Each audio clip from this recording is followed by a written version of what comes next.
even though this life gets tough, said you gotta keep fighting. And even though it gets hard, it's gonna get hard. You gotta keep striving. But you gotta keep striving. Through the fears and the loss, but the tears won't turn off. No cares, your heart's crying. Hold on to his words. Lean on him. It gets better by night. The toughest war you ever face will be domestic. It's elementary, it's been this way for centuries. Cold War was raised against our seed. Take off them blinders, you will see. That it ain't about them gas prices, it's all about who whip the nicest. All about them deals on bundles, Harold Fleet don't make them up. Face beating red bottoms, dead beats we hear about them. Fitted up from head to toe, but never at their children's door. Wonder why they dying by the dozens, but it's simple, yo. Just listen. It's time we stop ignoring facts. It's time we take our family back. Fix the root and then attack. Stop making moves without a plan. Control emotions, then we stand. Calling on my kingdom men to come together. Take this land. We gotta fight, our future depends. Get the head back in order, cause that's where it begins. Invest your all into your garden, water the roots to the end. Nurture the family tree and let the fruit feed all men. Just listen. Even though this life gets tough, said you gotta keep fighting. Welcome to another episode of A Mile in My Shoes, where we ask the question, how can we say we know someone if we've never heard their story? Tonight, I hope y'all had a wonderful day. I am locked in and excited because I'm ready to hear this story from a young lady named Hamilton Jules. I've been waiting for a long time to hear this one, y'all. I don't know anything about the background, so I'm going to be tuned in just like y'all. Without any further ado, we getting right into it. I'd like y'all to welcome Miss Hamilton Jules. How are you doing on tonight? I am blessed. Thank you. Thank you for having me. Look, thank you for having me. I am grateful that you gave us your time to share your story and tell us a little bit about what you do. I've been waiting for this one. I know. Look, we've attempted it several times. Look, we were supposed to get together, but certain situations happen, family situations happen. Yes. But it's an appointed time for right now. Look, I'm not gonna waste any more time. Let us know who you are, where you're from, and tell us about your story. Like I told you, I got my popcorn here. I'm ready. Absolutely. So my name actually is, I go by Hamilton Jules on social media, but my name is Julie Hamilton. I am born and raised born in Houston, but raised in Galveston County between Texas City and Galveston. Yeah, I traveled in my earlier years. I did a little bit of traveling. But before I get into all of that, I really want to get to the meat of why I'm here. And I was going to start with my role and what I do, but I'm going to tell my story and then lead to my role, because my story is, my role. But so, we all have a story. Everybody has one. And a lot of times I don't want to say we judge a book by its cover, but in fact, we really do. And so I want to start off by saying, people look at me and they think, wow, she's got it together, or they imagine this life. And so I don't want to say that my entire life was traumatic or any less than what I say perfect now, because it's perfectly wrapped together. But so I grew up in an environment that, or the earlier part of, let's just say this. So my father was an addict, and it wasn't a very good situation. He was abusive, and so when I say that, I'm also going to say that, and some people are going to be like, "Wow, I loved the man. He's no longer with me today, but you grow and you develop." But so he was abusive, and my mother, God rest her soul, they're both deceased, but she wanted something better. She knew that it wasn't an environment, not just for her kids, but for herself. So she did the thing that she thought, would be the best decision for her two girls. And that was, she gave custody to my grandparents. Of me and my sister, we were 2 and 3 years old. And I will tell you that my mother remained a huge part of my life. So it wasn't just, you know, she gave custody and went on about her life, but she gave custody because she knew that we would always be taken care of. We were being removed from a very unhealthy situation. Yeah. And so with that, she, you know, came to grow and get away from the life that she was engulfed in as well. But so I had the opportunity to be raised by old school grandparents, and it was incredible and amazing. I knew from a very early age that I was different, that there was just something on my life and I couldn't understand it. When you're young, when you're a kid, you think, and I'm going to be honest, all these things were happening in my life, and sometimes they were really magnified, and I was like, I am cursed. I thought I had this black cloud, because you know as well as I do, when you know, all that are called don't answer. But especially when you're called for at the age of 12, I was having things happen in my life, and you know, and God was speaking to me and showing me things, and I was like, what is happening here? Didn't understand it. So when I was little, I was the only one running out the steps on a Sunday morning to get on the church bus to go to church, and by myself. And I'm talking, I was 7, 8, 9, 10. And, you know, I just knew that was where I was supposed to be. I was sitting on the front row and taking it all in. And, you know, but with that, I still had a lot of things in my life that just weren't right. And so I, you know, as I got a little bit older, and I will say that, you know, I had some experiences and some situations, and I'm going to say this, I tread on some things lightly, and here's why. My story is my story. So I'm not here to expose or throw people under the bus, or, you know, none of that. So I really want to kind of stick to the meat of it where it pertains to me. But, you know, there were some things in my life that really affected me, and it from drug addiction to abuse to, and you know, people can't see what's happening to you. And we put on this facade, and we walk around like everything is perfect and wonderful, and it's really not. And the crazy part that it's really real, and a lot of households go through it, is you can have, in my case, I had a sister who we share the same mother and father, but there's 6 of us total. So my father, you know, he would make the joke, you know, the next time I, you know, get married, I'm going to get married to a mamacita in Mexico. And that was just who he was, how he, you know, lived his life. And so, you know, there were 6 of us, and, but not all of us had the same story. Not all of us grew up in the same circumstances, in the same environment, even though we shared the same father.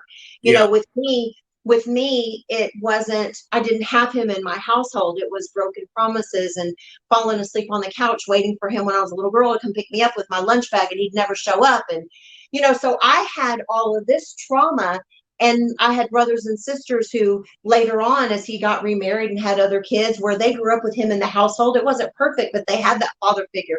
And so when I talk about, you know, my story and things like that, there's kind of like that wedge in between, because they don't see my side, they don't share my story, you know. So this, I say all of that to say this: I loved my father. I didn't have the best version of him. I at one point had to divorce my father.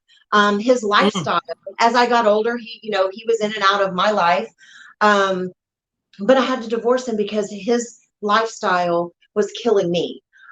There were, you know, crazy, because on my birthday, I still have a hard time, and I'm 54 years old, but getting excited about my birthday. There were 2 years in a row where my father had OD'd on my birthday. So I spent my birthday in the ER. You know, they were trying to bring him back with Narconon, and, you know, and I was thinking, is this going to be the last time I'm going to see him? Is this going to be the last time this is going to happen? And, you know, so it's a bittersweet. It's like, I want it to get better for him, but I want it to get better for me. And so, you know, that was my life. Going back a little bit when I was younger, through, my dad's addiction, I share this. He was incarcerated for, a period of time. And I remember, standing in line at the state Huntsville prison, waiting to see him behind this glass. And, that was my life. That's all of these things and circumstances was what I was faced with. And, it to me, looking back at that time, that was my norm. Mhm. I had to, they say you have to learn to be comfortable in uncomfortable situations. I didn't know the difference. That was just Right. my life. Got up on the Yeah. weekend and went and stood in the line to see him for 15 minutes. And, you know, but I say all of that to say that when it's what even I had great grandparents. Oh my God. My grandfather, he is the biggest reason that I am who I am today, aside from God, of course. But, you know, I was so blessed. My parents, my grandparents, they've all passed. But getting back to what my lifestyle was like, it led to my judgment in relationships. And Mhm. you Yeah. know even though you say this is what I want, it wasn't what I ended up with. I had this image in my head that I was going to have the house with the white picket fence, and I was going to be married and have kids, and everything was going to be beautiful and amazing. And that just didn't happen that way. Yeah. I got married. It was my high school sweetheart, and it was amazing for the first year. And then it turned sour real quick. Um, he was not the person that I thought he was. It changed. The dynamic changed. Everything changed. I was alienated from my family, and I found myself in this really dark place. And, for a period of time, I shut everybody out. Yeah. And I, I don't know. I just, through a series of events, I woke up one day and decided this was it. And in that time, we had a business together. We had rental property together. We had a house. I had a new car. And I was so desperate to find my life back, to get my life back, to rediscover me wherever I went, Yeah. and to create a healthy environment for my kids, that I left with 3 30-gallon trash bags. I left the business. I left the car in the driveway. I left everything. And the crazy part about this is, and it's God math. Sometimes we think that, that I'm just going to say this: God doesn't give us any more than we can handle. And sometimes I'm like, really? Is that really the case? Yeah. Know It's about that one. crazy. Yeah, it's crazy. I'm gonna go back. I'm gonna backtrack just a little bit, because there's two really big events that I want to highlight in this. Right before or years before I filed for the divorce, I had an accident. I was working for Shell, and I fell into an elevator bank, and I tore my Achilles tendon, and I was a mess. I had to have reconstructive surgery on my right ankle and foot, and I spent almost 3 years in recovery. I went from a wheelchair to crutches to a cane. And this is the won't God do it, because the surgeons told me all the things that I won't be able to do ever again. It was I used to be very active and I ran 5 miles a day and did all of these things. And, it's like, you're never going to run again. And you're never going to, when you get to where you're healed, you're not going to wear heels again. And you're not going to do this again. And you're probably going to have another surgery again. And I was like, I am not claiming that, just not claiming it. So I, stayed diligent and doing my therapy and all the things that I needed to do.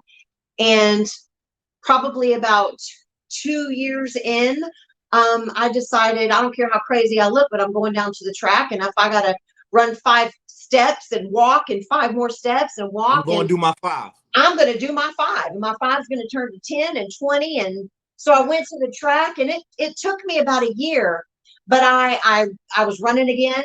And I wear heels. Well, not so much anymore. I choose to be comfortable, but I can wear heels if I choose to. If you want to, you can put them up. So I had to go back to say that, I don't care what the doctors say. It's, if God's gonna, God has a different plan for you, then that's what it's gonna be. Tap that screen on that one. Yeah. So getting back to the divorce. So I filed for a divorce, and that was in April. So May 15th, on my birthday, I was actually going to dinner with some friends and my sister, and I had a car wreck. And so when I realized what had happened, there was a baby that was having a seizure. The child was 2 years old, and she was having a seizure, and the mom slammed on the brakes, or thought she was slamming on the brakes in just a panic to get to her child. So instead she slammed on the gas and ran into me. So I jumped out of the car. I got adrenaline going, and I'm just like, oh my God, I got to help her with this baby. And so anyways, the baby, praise God, was, fine. But so the EMS was like, hey, you need to go to the hospital, get checked out. And I'm like, no, I'm good. I just want to make sure the baby was good. So it's about 5 days in, and I'm starting to feel, sore, and I got some things going on. And I said, okay, so maybe I need to go get checked out. So I scheduled an appointment and went in to see the doctor, and my regular doctor had been seeing him for years. And, something's different when, instead of going to the doctor and they bring you into the patient room, the doctor calls you and they're like, hey, come on down here. Then if you're going down this long hallway, and they take you into his office. And I don't know if you remember the show. I'd say remember, you may not even have heard of it. I honestly don't know the name, but I want to say the actress was Lily Tomlin. And she had this show years ago where she's this little person. She looks like a little rag doll, and she's in this big chair. Everything around her is magnified. Mm-hmm. And so I walked into the doctor's office, and he said, have a seat in my chair. And when I sat in that chair, I felt like Lily Tomlin, like everything got really big, and I was this small. He said, Miss Hamilton, he said, I've been seeing you for a long time. He said, I got some good news and I got some bad news. He said, what do you want first? I said, well, give me the bad news. What do we got? And he said, well, the bad news is you have cancer. And he said, the good news is I think that we can save your life. And so for about 3 days, I felt like I was being held underwater. I couldn't breathe. And a friend of mine, at the time, it was actually an acquaintance. I had just met this individual, and this individual said to me, I need you to pray this prayer. I don't care if you got to pray it 50,000 times a day, but I need you to pray the prayer. I will not fear the weapon the devil has brought against me. It has no power. It cannot prosper. I don't care how many times, you just keep praying it. And so I remember on the 3rd day, I sat on the edge of my bed and I prayed that prayer. And the moment I prayed that prayer, I kid you not, I no longer had cancer. My mind said I was healed. I went to work. So at this time, I was a property manager, and I was running a community in Galveston. And I tell you, I never worked harder and longer. I never felt stronger internally. Although when I went home at the end of the day, nobody even knew I was sick. I had a catheter bag. I would wear heels and dresses, and I had a catheter bag strapped to the inside of my leg. And I would go home and I would just be heaving, hanging over the commode, and just sick. I was diagnosed right off the bat as stage 4. I had cancer of the female organs, and only 15% of women survive at the rate of where I was when I was diagnosed. So I'm here to tell you, anybody facing it, going through it, they give you that sentence. I don't care what the doctors say. And there's more to the story, but won't he do it? Because God's plan, that Come on, man. His plan was, that was not the end for me. It was Come on, actually man. the beginning, because cancer saved my life. I was at a place where I told you I was dark. I was searching for a reason. Even though I had children, I had wonderful family members, I had support around me. I was searching for a reason just to wake up the next day. It was not a good time in my life. And when I was sitting in that doctor's office and they gave me that sentence, I was like, I can't believe this is happening to me.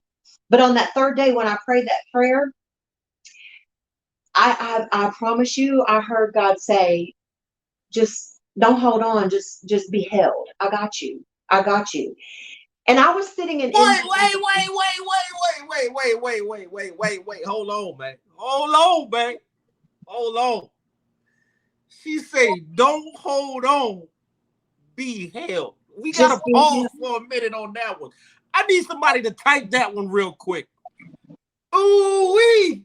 Just be held. Don't hold on. Just be held. Somebody got hit with that one in their living room. I promise you that. I'm telling you. Don't hold on. And that's for a lot of things. We always think you got to hold on. Holding on at the end of the road. Sometimes we got to let go and be held. And that's what he told me. You just got to be held. That one just hit me in my gizzard. Don't hold on. I love it. Hey, that just hit me, man. Oh, somebody gonna use that, man. Yes. Type that, man. Don't hold on, just be here. Hey, that just hit me in my living room, man. Ooh-wee. So I'm sitting at MD Anderson office, and just to give you an idea of what it was like for me at that moment, they had a picture on the wall. And this picture, I kid you not, I looked up at this picture and I was in awe. I literally had tears in my eyes. It was like, and it was tropical. It was tropical fish in the ocean. But at that moment, it was like I was a newborn baby. I had never seen the most beautiful blue, the most beautiful purple, yellow. I mean, it was like I was awake and I was just in awe. And so they called my name and I went into the office, and I remember the doctor, and she had all these diagrams laying on her desk, and she had written this plan, and she was like, okay, here's what we got, and here's what we're going to do. And she said, you know, what we're going to have to do is we're going to have to go in and we're going to have to do surgery, and we're going to have to remove a large part of this. And she said, and that surgery is going to be about 4 hours long. And then we're going to do 6 weeks of radical chemotherapy and 6 weeks of radical radiation and 2 implants. And in that moment, I was like, let's get it. What are we waiting for? And so they scheduled, and I'm telling you, from the time I had my doctor's visit to the time I was there, it was literally 3 days. I have never seen anybody move like that on MD Anderson. My mother had 3 bouts of cancer. She passed of cancer in 97. And I mean, I've just, story after story, and I was like, man, I can't wait to see what he's got for me. And I'm going to tell you, you know, the flesh part of me, yes, I'm not saying, oh, I was just this big, powerful being, and, you know, I totally was trusting God, and I never, you know, faltered. I didn't have fear at some point, and I'm human. Yes, sometimes I would wake up in the middle of the night, and I would lay there and think about my babies, and I had 3 kids, and no, yeah, you know, I'm not going out like this, you know. So yeah, I had my moments, but when they scheduled that surgery, I was really, really sick, and I couldn't. My immunity was down. I couldn't do the surgery, and so God was doing something. He was, you know. So we had to pause the surgery. And they tried to schedule it again, and I was real sick. We had to pause the surgery. So finally, in August, I went in and started the surgical procedure, and it was supposed to be 4 hours.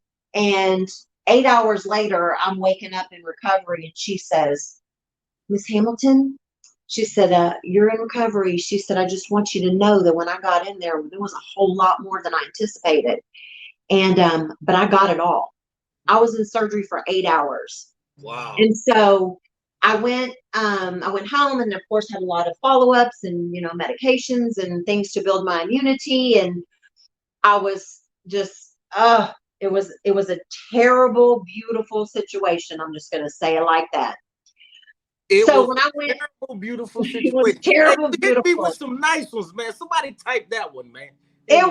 I'm telling you, beautiful situation, man. I'm using all these. I'm telling you, got copyrighted because I need all those. I'm telling you, it was terrible, beautiful. But because just the way God was working in my life, it was terrible, beautiful. That's the only way I can describe it. But when I went in for my checkup, I want you to know that there was zero signs of cancer. With that being said, there was no chemotherapy, no radiation, no implants. And that was in 2007. 15% of women survived. And here I am today. Somebody drop. Hey, y'all should be blowing up that screen right now, man. I'm telling you. I'm telling you. No chemo, no radiation? No. Zero. And I'm, and the flip side of that is I have friends that, have gone through cancer, and I know of individuals and friends and that, that was not their story.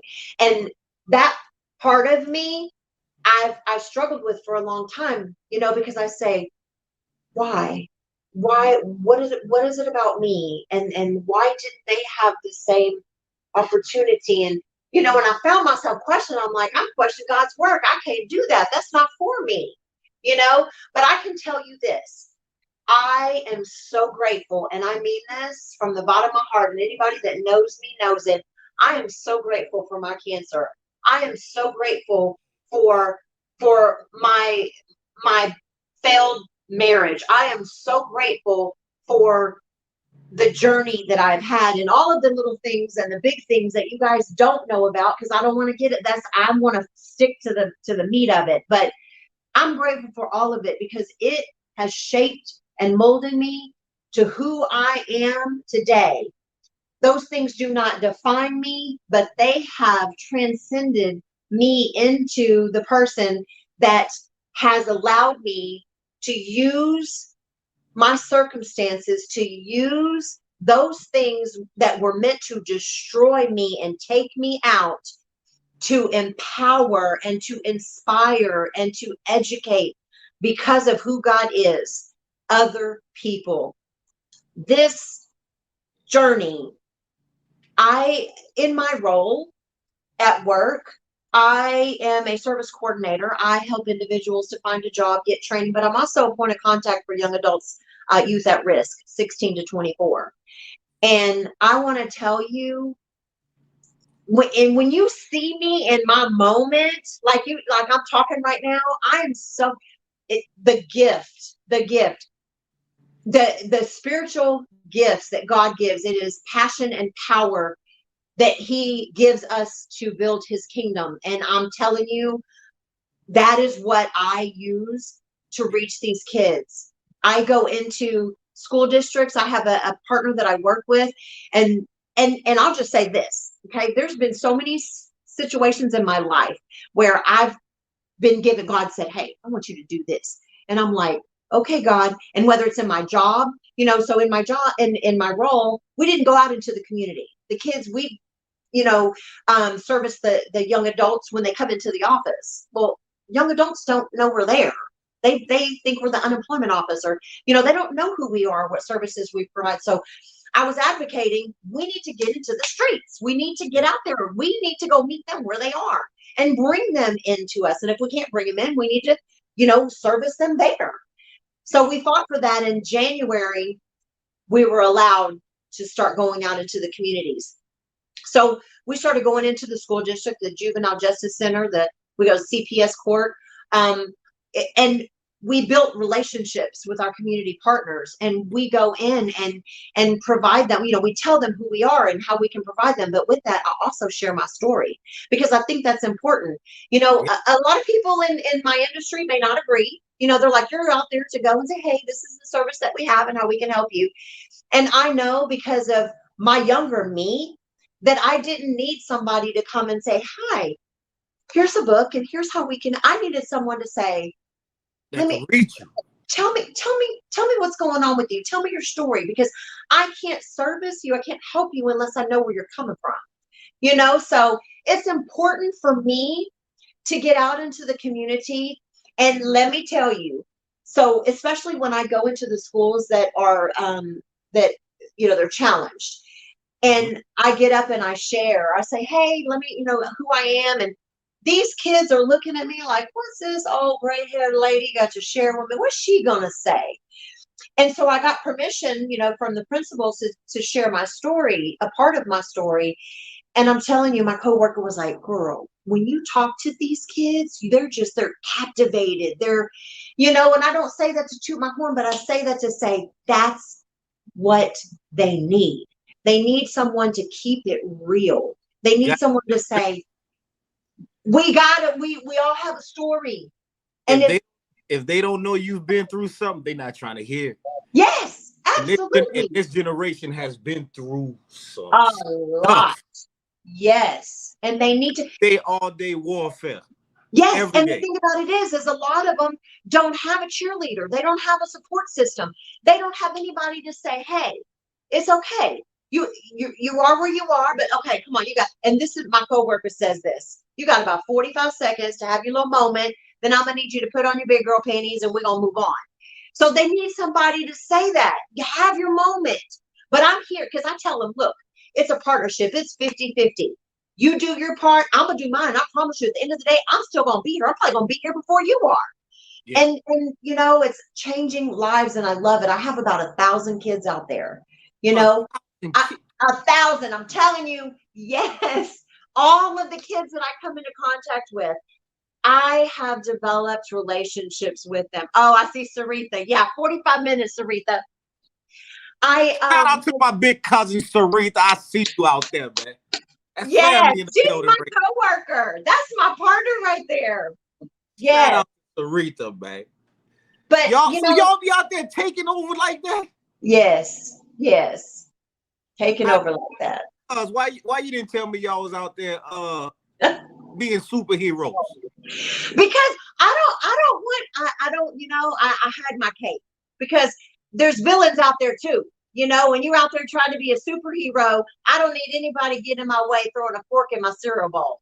I already got enough of that. So I'm the one that's gonna, kind of just quietly show up and then bam, but over with, man. I don't want to put the notice out there that I'm going and I'm doing. I just want to show up and do it. But I love these kids, and I was fortunate enough to have some really great grandparents who, were, and just let me tell you this. I got to tell you this. So my grandfather, when I was 6, 7, 8 years old, they had these big console TVs, right? And he was a district manager for American National for 34 years. And he would do his thing. So when I was little, he knew what he was doing. He knew what he was doing. He would write scriptures. He'd write these verses he had his little book, and he kept it. Oh my God. By the time he passed away, he probably had 7 books, but he condensed the really important one, all the things he had to say and share, into one. But he would stand me in front of this TV, this console, and he'd say, all right, now put your hands behind your back. Give me your eye contact, put a smile on your face. Now tell me about yourself. I was 7. What was I going to tell him? And I'm like, what does he want from me? What do you mean? Tell you about myself. Mm-hmm. And so he was, prepping me and training me and building me and pouring into me like crazy. And so I remember one day I was like, I got him. I'm ready for this. And I got it in front of that TV, and I was like, my name is Julie Hamilton, and I'm 7 years old, and I'm blah, blah, blah, blah. And I was telling him, and he said, well, how about that? He said, okay, now this is what we're going to do. And I was like, it was the next phase, but he knew what he was doing, because I'm going to tell you what, I have no fear. right? I might have a couple of little jitters when I'm going to do something because I'm like, I want to present my best self, whatever it is. I always want to be my best, but I don't care. I have no fear when it comes to, I don't care if you own the company, if you are the janitor, you could be the Queen of Egypt. I don't care. I'm going to come at you just like anybody's like, hi, how are you? Introduce myself. If I have a need, I'm gonna tell you what it is. If I have an ask, I'm gonna ask it. I don't have that fear, and it's because of what he did to me, how he poured into me, and I want to do that for other people. I want to share my story and pour into them. These kids, I bring these kids in, and how are we on time? Oh, you good? You good? I want to share this one story because it is my success story. I carry this kid everywhere I go, and he knows it. I have his permission. And this is one of the kids that wanted nothing to do with me. Yeah. So look, those. I love those. Yes. There's something about those. Yeah, man. So this kid, his mother brought him in. He wanted nothing to do with me. She was like, you got to get a job. You got to go to school. You got to do something. And so he came in, he was sitting in my chair, and he had his shirt, his pants were hanging down, his shirt's hanging out. And he was all slumped in the chair and wouldn't give me eye contact. And I'm trying to talk to him. And it was just, I was just talking into the air. And so I said to him, hey, do me a favor. Can you at least look at me when I'm talking to you? Because I just need to know that I'm giving you all this information. I just need to know that you're hearing me because I'm responsible for right here, right now. When you walk out that door, it's on you. But I want to know that I've given you all the tools and all the information to make a change, whatever it is. So he shifted his chair and he was, I could tell that he was, that rebellion. He wanted to listen, but he's like, I can't give her all my attention. Yeah. So needless to say, I worked with this kid, scheduled appointments. He came in. I got him on the computer and I'm like, okay, first we're going to start. And people don't think about it, but job searching, applying online for jobs, it is rough. It is frustrating. It's time consuming. One job, you could spend 3 hours on the computer, and that's no joke. I do this for a living. So I got him on the computer and I said, look, I'm going to teach you how to effectively job search, how to do applications, and then you're going to have some homework. So we went through this and I said, showed him how to do it. And I said, here's your homework. You're going to go on the computer and you're going to find a company and a position that you want to land. Okay. And you're going to do all your homework. You're going to look at the background. You're going to do all your studying. And then you're going to schedule an appointment with me. And I'm going to be that hiring manager. And I'm going to interview you for that position.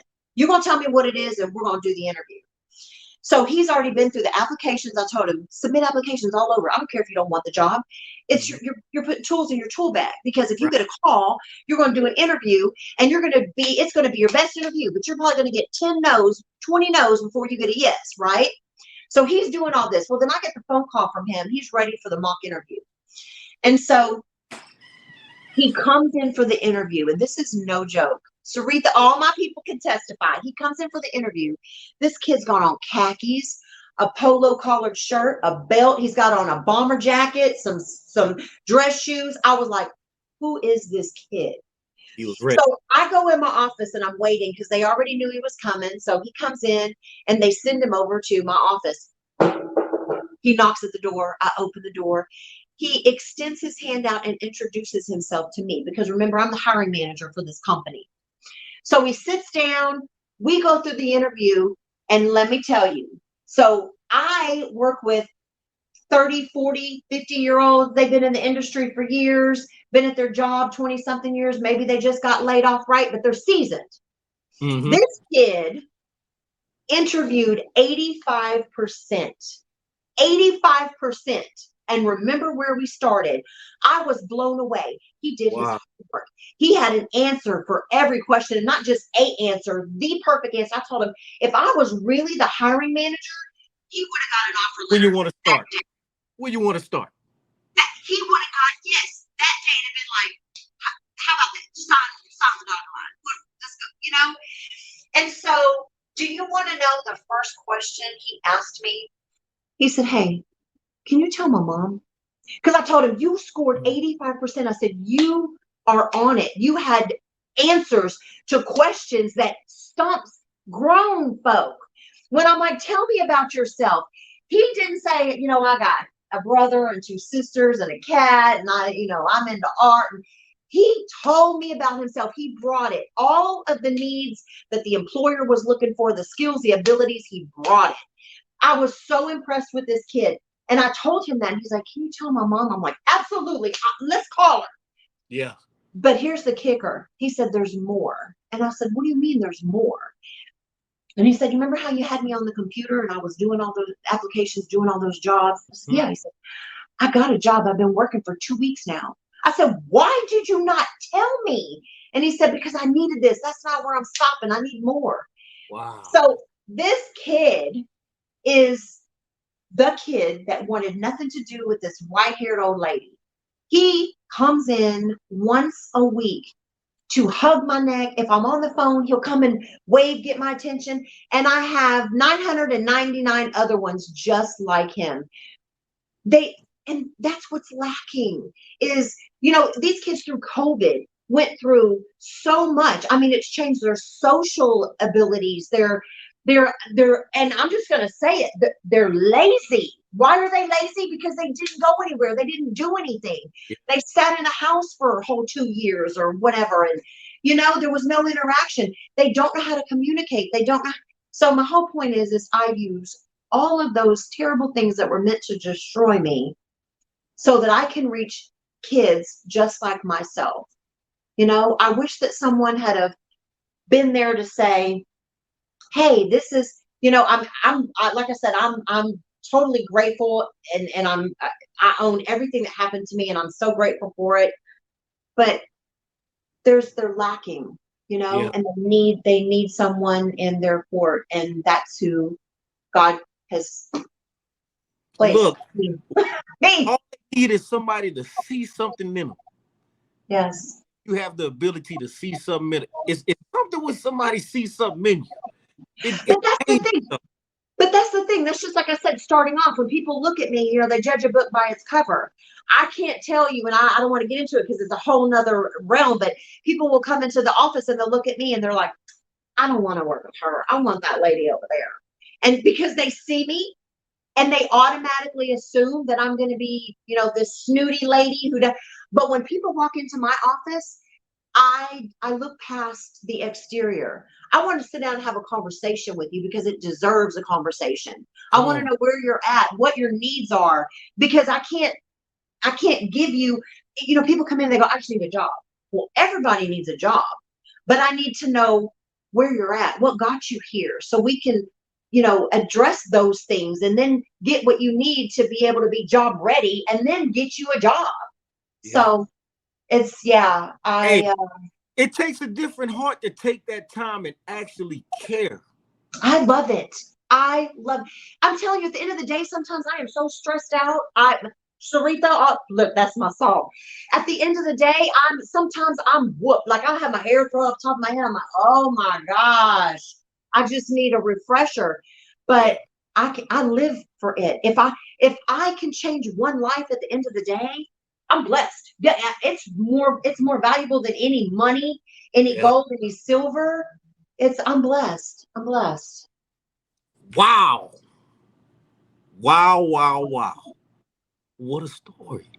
So if any young adults, anybody on here, you got any neighbors, any kids, you come up to somebody in the grocery store and you see that there's a need, tell them, I got somebody that can help you. Send them to Workforce Solutions in Texas City. That's where I am. Inbox me. I'm there. I am your girl. Look, anybody who has somebody between the ages of 16 to 24 and they need that individual one-on-one help, tell them we got a gal. Yes. We got a gal. You got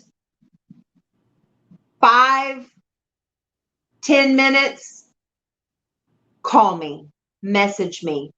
Mm-hmm. It's probably going to be the best decision that they ever make. I'm telling you.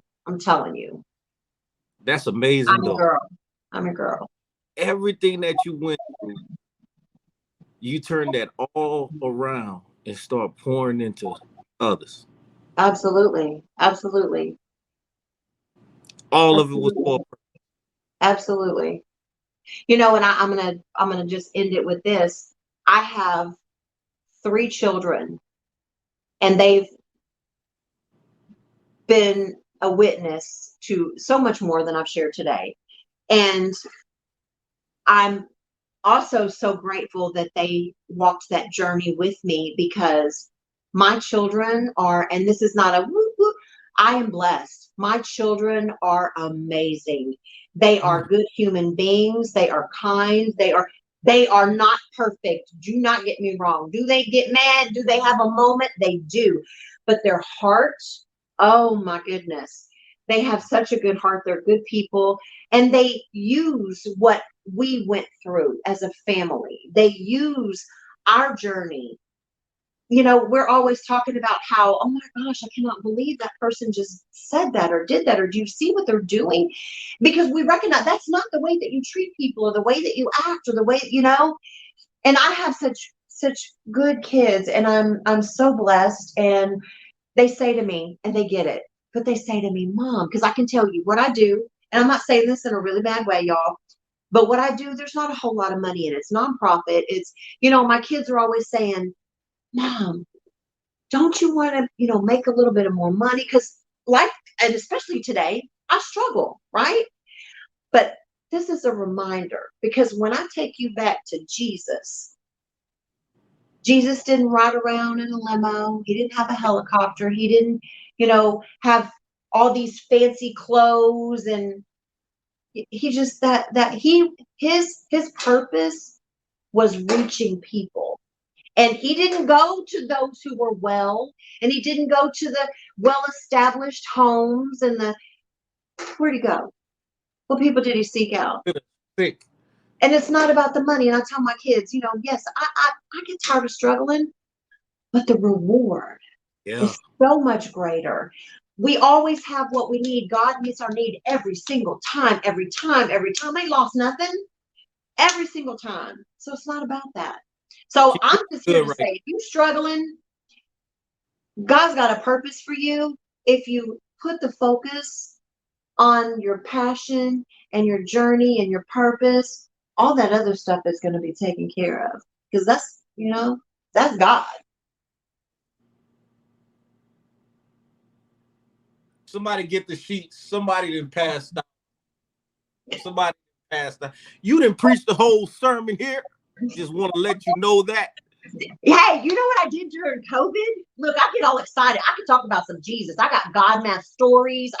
We could have a whole nother session. I'm telling you. But we could I actually did write 2 books, but we could have a whole session. But during COVID, so during COVID, we were at first we were closed, right? To the public. We were servicing over the phone. And so the stories, it was like my inside was a puzzle piece, and the pieces were just shattering. Crying. People had lost family members, husbands, wives, their jobs. I had a preacher call me and tell me he was diagnosed with COVID, put in the hospital, put on a ventilator, and they told his wife, go in, you know, say your goodbyes, all this good stuff. He was lit up like a Christmas tree, is what he told me. He said God spoke to him and said, not today. In 24 hours, he was breathing. He was coherent. They weaned him off the respirator, and he walked out of that hospital a week later.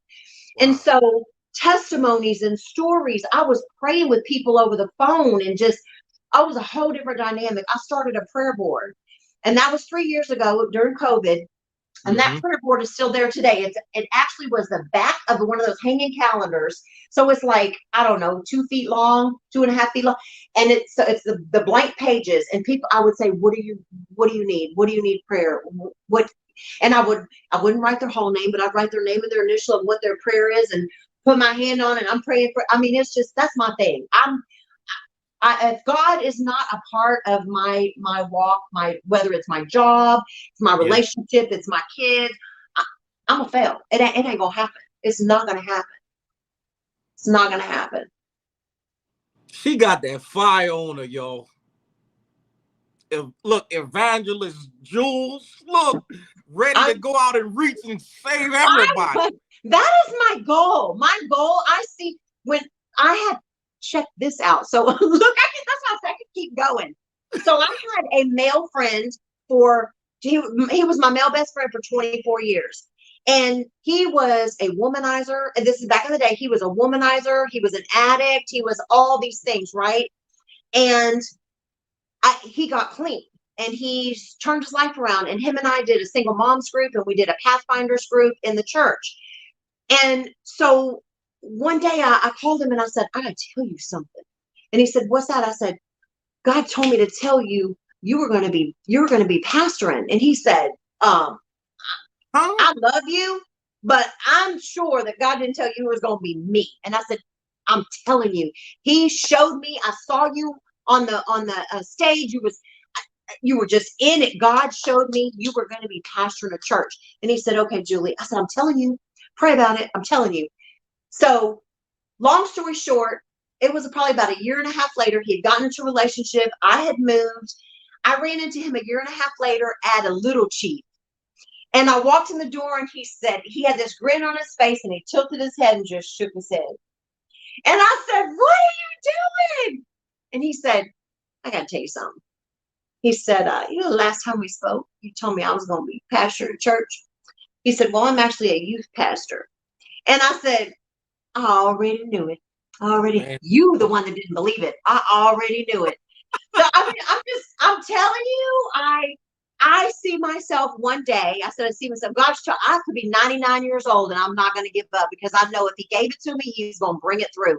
But yeah. I've been a prayer warrior. I was participating, I mean, in all aspects of the church. And there were I had to step away. Anyway, I'll just leave it at that. I had to step away from that church, but I went on to do, inspirational videos on YouTube and keep my prayer wall going and all that good stuff. I said, my church is right here. And when, God calls me to go a different direction, but I see myself on a stage. I see myself bringing the word of God to people. And I don't know what that's going to look like. That's for him. But I see it. It's in me. I love it. I'm willing. Hey, I can tell you this. You got all of us fired up through the screen. Do what? You got us all fired up through this screen, man. I'm like, I definitely tune in. I'm all about it. I'm loving it. Look, let me see. We got comments. I sought the Lord and he answered me and delivered me from all my. Those who look to him are radiant, and their faces shall never be ashamed. Oh, taste and see that the Lord is good. Keep loving. Shout out to Pops, man. Absolutely. Y'all show some love in the comments from Miss Hampton. If you've been fired up, please let me know, because she sure got me fired up. You can tell that you got something in you though. I'm gonna tell you, and I said last time, I'm gonna leave you with this. I could go. I'm telling you, when it comes to my Jesus and my stories, my path, my journey, I could go on and on and on and on. But I'm gonna say this: if God has called you to do something, right? People have called me crazy many, many, many times, and even my own family members. And here's why: if God has called you to do something, I don't care what it looks like in the flesh. I don't care what that looks like, because people be like, how you gonna do what? How you gonna do that when you can't even function your life? You can't even put a hamburger patty on the stove. But so in 2016, God told me I need, and y'all will probably remember this, when the Blue Dallas and the Men of Blue, when all the rioting was going on with the police officers in Dallas in 2016. Well, God called me and said, I need you to hold a prayer vigil. We got to bring this community back together, right? And I was like, okay, Jesus, but I don't know where to begin. What is that even going to look like? And so he showed me, I need you, and this is true. This is a true story. You can check it out. But he showed me, I need you to go to City Hall. I need you to go to the Common Ground, and I need you to file an application to hold a prayer vigil. And I was like, I'm on it. So I went down to the city, 2016, and I said, I need to file an application for an event here on the Common Ground. And she said, well, what type of event? And I said, I'm going to hold a prayer vigil. And she said, well, we've never done that before. We don't do those type of events. I said, I get it. But Jesus sent me here and told me that we were going to have a prayer vigil right here. And that lady was looking at me like I had boldness, man. I'm telling you. He said, I get it. But Jesus told me. Yes. We go. That is the truth. And so she said, well, we don't do stuff like that here. I said, okay. So, hey, Dookie. So I said, okay, you don't do so. I said, but do you have an application? She said, but ma'am. And I said, oh, I get it. But if you have an application, I can just take it and fill it out. And she said, okay, and so she gives me the application. She's so apprehensive. And then I said, so is there a deposit? What does that look like? And she said, yeah, well, we typically have a deposit, but wouldn't even know what to tell you because we don't do so. I said, okay. So if I was just doing an event, period, what would that deposit look like? So she told me the deposit. I said, okay. So I'm going to fill out this application. I'm going to bring a check back for that deposit. And she said, okay. So I filled out the application. I left the deposit. And I want you to know it was not 1 hour later. She told me so she calls me on the phone and said, Ms. Hamilton, I just want to tell you that I talked to the city and they said, go ahead. And I said, won't he do it? So that's what I'm saying. We ended up having a prayer vigil. God showed me that 1,000 people were going to gather on common ground, right? And so we had the prayer booths out there and we had gospel singers and Bill and Renee from their gospel singers. And I can't even, I'm not even in it right now, but it was set up. And so here's the really cool part. You have to look beyond, right? Because he told me 1,000 people were going to gather. So we probably had about, I would say through the course of the day, maybe 300-400, maybe 500. It's been since 2016. Gather, right, on common ground. And at one point we did a big circle and it was live and we had a prayer going out all over. But here's the kicker. By the time it ended on the live feed, there were 1,000 people gathering.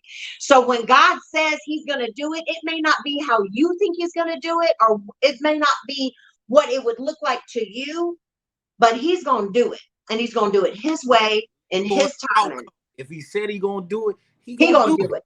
He's going to do it. Do you know how many fans I'm taking from you tonight? I'm taking a lot of. Take them off. Take them off. I get it.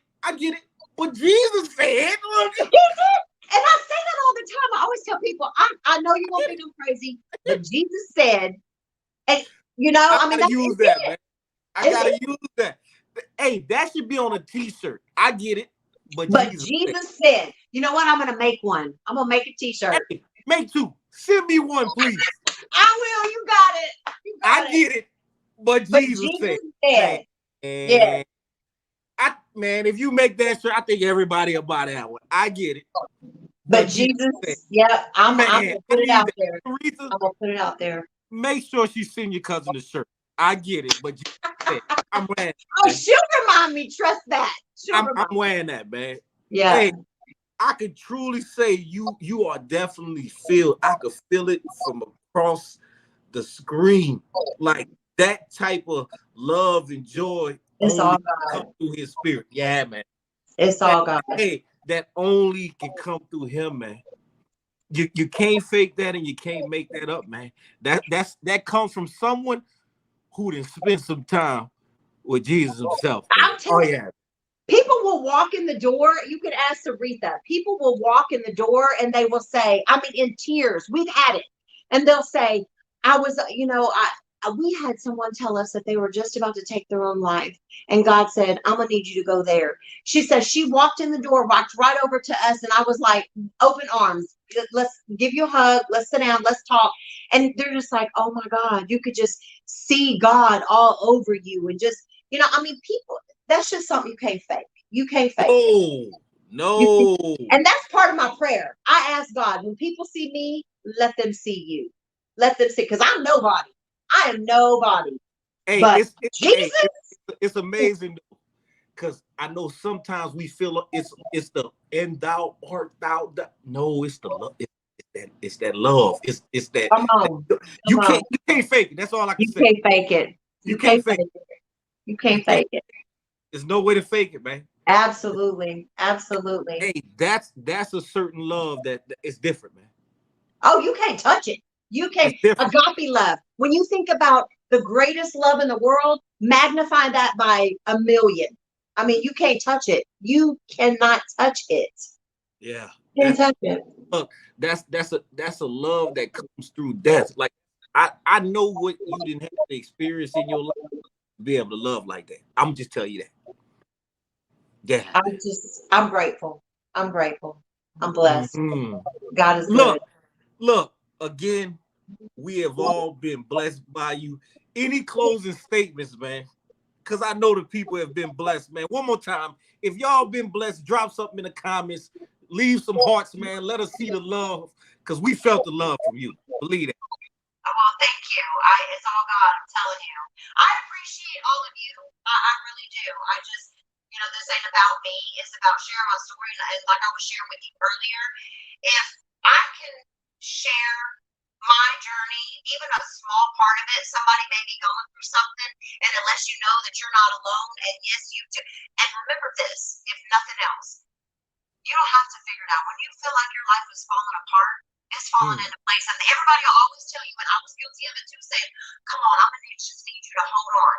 Okay, well, imagine this rope and it's got a knot. Here we are holding on to the end of it endlessly, over and over and over. That's not it. You know what we need to do? We need to let go and be held. If we have to learn to be comfortable in uncomfortable situations, because that is when the beauty surfaces. I'm telling you, it gives you a chance to get rid of all the funky stuff, the stuff you don't need, the stuff that don't matter. Get real, and then you say, I know what Jesus said, and there you go. There you go. Get it. What Jesus said, man. Jesus said. But it hurts so bad. I get it. I get it. Jesus said. Yes. But my bills are due. I get it. But Jesus said, man. Come on, how many of y'all have had a bill or something due, and your bank account didn't say what's going to happen, and all of a sudden you just go, you know what, God? I know you got it. I don't got it, but I know you got it. And then out of nowhere, your bill is paid. Your money shows up, and your bill is paid.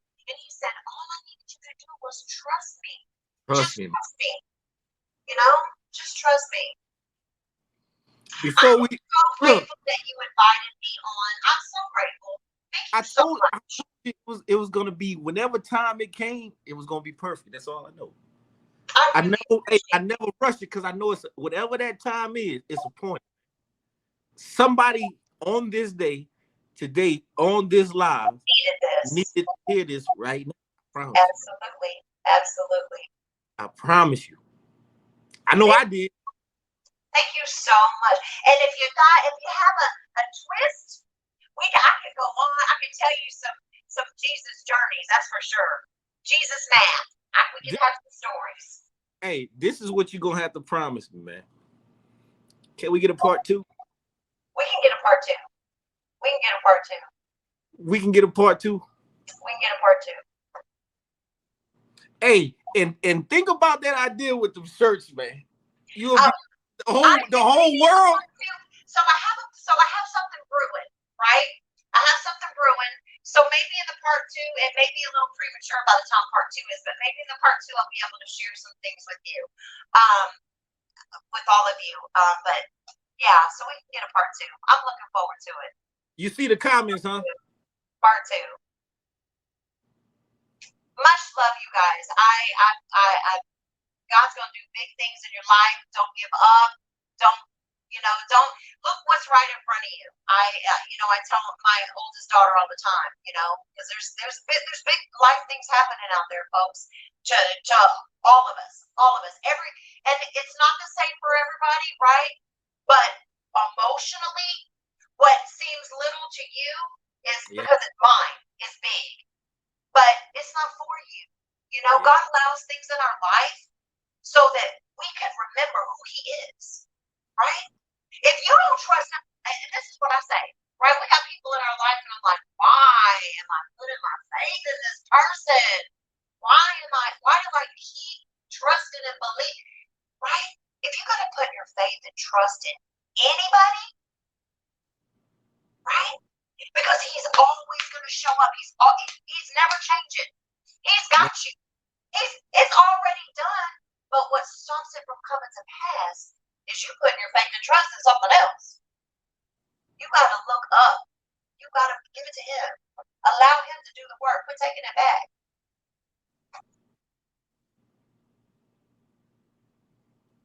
That's it. That's all I got. God said. Jesus said. And that's what y'all going to do. That's what you're going to do. Next time something comes up, you're going to say, I get it. Jesus said.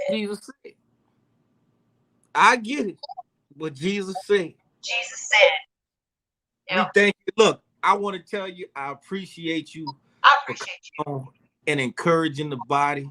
Look, I definitely been encouraging. Look, I appreciate you for all you do for the communities out there and across the world, because I know it probably reaches all over the place. Look, thank you for taking care of G-Town, my home island. Look, I appreciate that too. Look, we will be scheduled for a part 2 because we need you. We will. Thank you so much. Look, thank you, everybody. Y'all have a blessed evening. Thank you. Hey, the world needs to hear you. Yeah, I agree. Look, the world needs to hear you. Thank you. Thank you. We love y'all. Keep God first. And remember, night, guys. And remember, we got it one more time. I get it. But Jesus said. We going out on that. I ain't saying no more. I love y'all. Good night, man.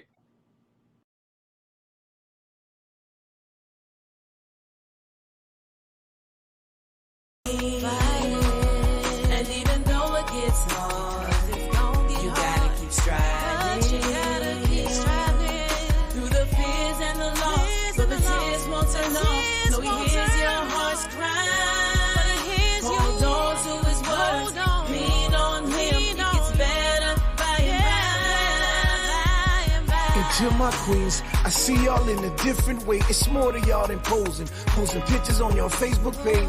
God-given power to uplift a man and make a slave. Speak life into our dreams, or tear us down and watch us fade away. Know your position, cause you're vital to the family structure. No replacing any mother. Careful how you treat and love her. Elegant, heaven sent etiquette is like no other. Her love is better than buttered biscuits right out the oven.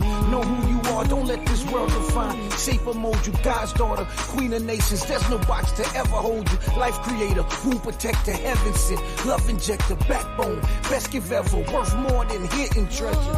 I speak life, cause this world is trying to turn you cold. Replace that heart of stone with flesh. We need your love to make us whole. Kick back your crown and hold us down.